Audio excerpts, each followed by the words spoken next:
Okay, so now in this video, we're now going to talk about the different tests. Some of these we've already shown you in some of the examples prior to this video.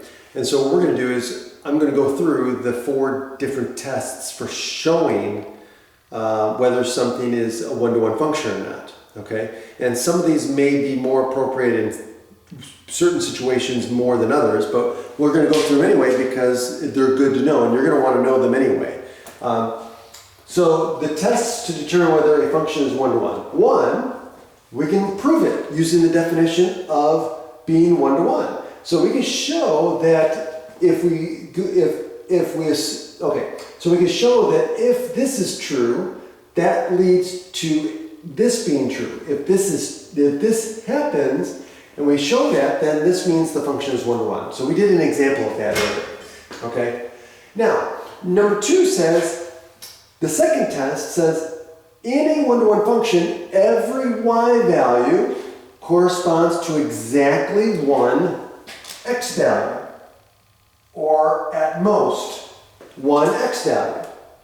To show a function is not one-to-one, find at least 2 x values that produce the same y value. So in other words, remember what I said. Find 2 y values, right? Or excuse me, 2 x values that produce the same y value. So you want to see if there's any repeated y values, right? So again, going back to that set of ordered pairs. But you could do this with algebraically too, right? We did that in an example before with squares. Okay? So all you have to do is prove that there's at least 2 x values that produce 1 y value. And then it's not one-to-one. If you can't show that, then it's one-to-one. Okay? So that's the second test you can do. Now again, one of these may be more appropriate or easier to do in the situation, but that's why we have multiple tests. And then 3, of course, is you could sketch the graph and use the horizontal line test. You could do that too. Okay?